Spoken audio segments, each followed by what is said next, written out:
dans les choses qu'on a dû abandonner, il y avait principalement le maquillage qui devait être beaucoup plus fantastique à la base, avec une peau craquelée qui laissait entrevoir un cosmos, en fait, des étoiles à l'intérieur de Morgane, qui devait être opposé donc dans une optique un peu kintsugi à un maquillage beauté entre guillemets sur la plage. Et au final, c'était très compliqué à mettre en place. Ça allait nous faire beaucoup de temps de maquillage et très lourd pour le tournage, mais surtout, thématiquement, ça faisait encore plus d'éléments à intégrer dans une durée très très courte. C'est moins un processus de production que de réécriture. C'est ce qu'on dit en montage, en fait, c'est Kill Your Darlings. Il y a toujours des idées qu'on est là dans un but de fluidité. J'avais envie d'un clip un peu en Caravage, c'est-à-dire en clair-obscur. En fait, d'opposer vraiment ce qu'on appelle le travail au noir. Il y a un petit côté alchimique aussi. Dans l'alchimie, le travail noir, c'est ça, c'est le truc que personne ne voit. Et là, c'était cette idée. C'est en fait, il y a cet intérieur, il y a cet espace intérieur qui est noir, qui est sombre, qui a une certaine violence, quoi. Et il y a l'extérieur qui est magnifique, où tout a l'air facile et où tout est lumineux. Et c'était vraiment sur ce contraste que je voulais jouer parce que ça fait partie du processus artistique et c'est quelque chose qu'on voit très peu, dont on n'entend pas du tout assez parler, en fait, parce que les artistes ont une certaine pudeur là-dessus et je pense que c'est un sujet important. Alors en termes de références purement esthétiques, on ne les comptabilise pas en fait en général. On s'en rend compte 3 ans après de se dire ah mais tiens tel plan ou telle idée vient de là. Mais en fait on les avait dans son propre zeitgeist perso. Il y a une référence explicite vraiment dont on a parlé en pré-prod qui était le look de la harpe qui est ouvertement inspiré des Trick Weapons de Bloodborne, en particulier du Saw Cleaver iconique, qui projette une violence et une brutalité qui va bien avec le processus créatif, en fait, qui est quelque chose où on est un brise-glace, et en fait, à la fin, c'est joli, c'est lisse, mais avant ça, on a littéralement pété des rochers avec sa tête, quoi. Et voilà, donc c'était un peu projeter cette violence-là, implicite. Voilà, et c'était la seule référence vraiment explicite qu'on avait. Une anecdote qu'on a, c'est le rideau, qui était censé être une porte entre les mondes, et donc avec un passage de l'un à l'autre. Mais on voulait avoir ce rideau dressé un petit peu comme les portes dans le deuxième tome de La Tour Sombre, sur la plage, et qui mène vers donc le gouffre. Et on a essayé de le filmer directement sur la plage. Et ça n'a pas marché à cause du vent, à cause de la lumière, à cause de plein de trucs.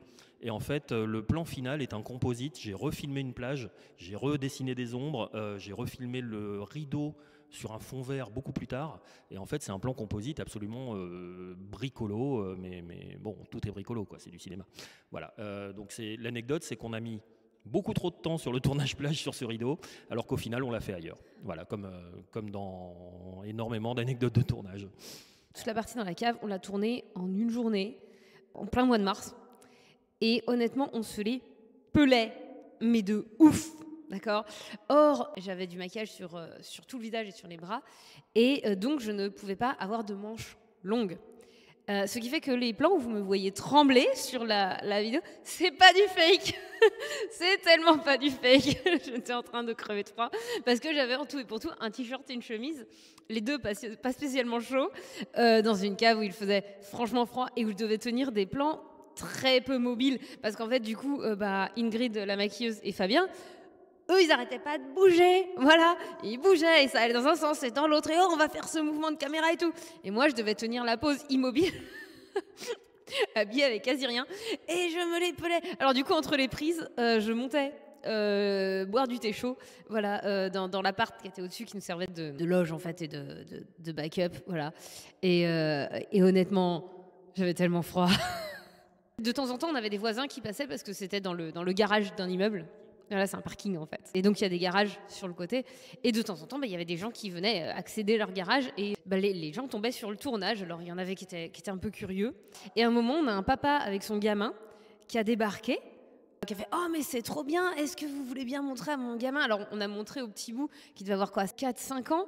On lui a montré les effets spéciaux, alors il a un peu touché le maquillage, on lui a montré que c'était des faux barbelés et tout, et on lui a montré un petit peu l'envers du décor. Le gamin était ravi, le père aussi, c'était un moment tout mignon, au moment de notre truc super trash.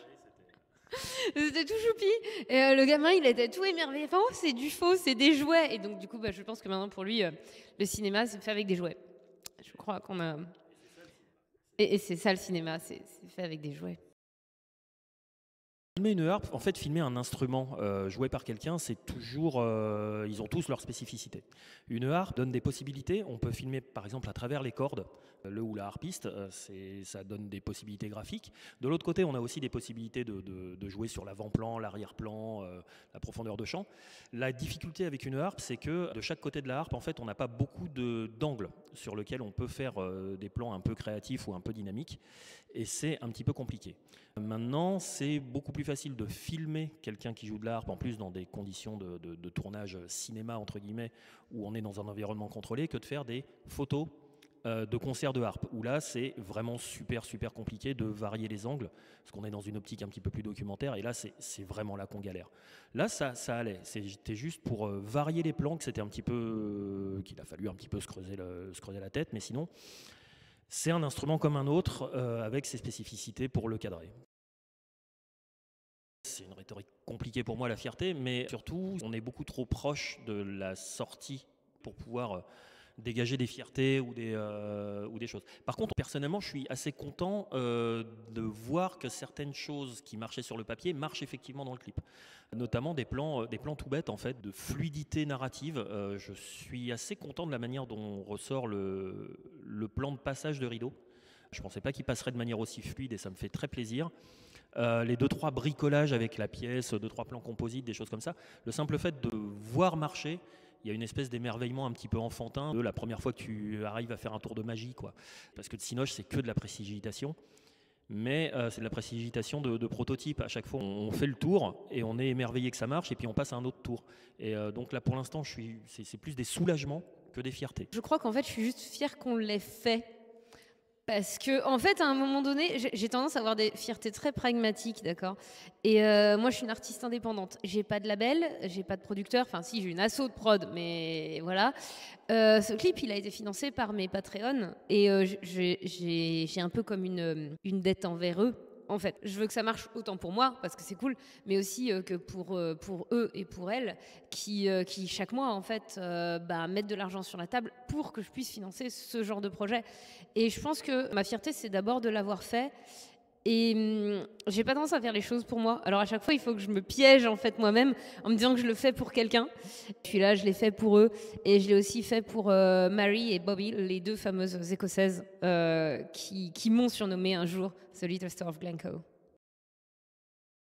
Remerciement à Ingrid, qui a été donc notre maquilleuse pro FX, avec qui on a bossé, on a beaucoup dialogué. Moi, j'avais déjà bossé avec elle sur O, qui a apporté des idées. Donc, il y en a qu'on a gardé, il y en a qu'on a fait évoluer tous ensemble. Il y a eu un vrai dialogue, il y a eu quelque chose de très organique. Ça a été un trooper sur le tournage. Principalement, merci à Ingrid, parce que c'était une équipe extrêmement réduite.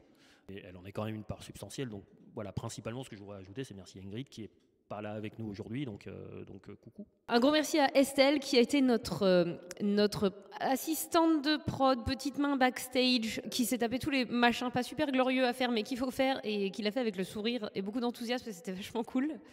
À Suzanne et Michel qui ont prêté leur appart pour servir de backstage dans le tournage de La Cave et qui m'ont accueilli avec beaucoup de gentillesse, c'était un super moment. Voilà. Et qui accessoirement ont également prêté la harpe à qui on a fait subir ça. Tout de même, disons-le. Voilà. Évidemment, merci à l'équipage, donc Philémon à la basse, Gilles à la batterie et Ludivine à la flûte, qui sont toujours là. C'est mon super équipage, je vous adore. Et merci énormément à tous les figurants et figurantes qui sont venus ce jour-là sur la plage. C'était leur balade dominicale, ils se sont bien marrés, mais c'était un moment très très cool. Et puis évidemment, un gros merci aussi à la mairie de Névé, qui nous a permis de tourner sur la plage de Rospico.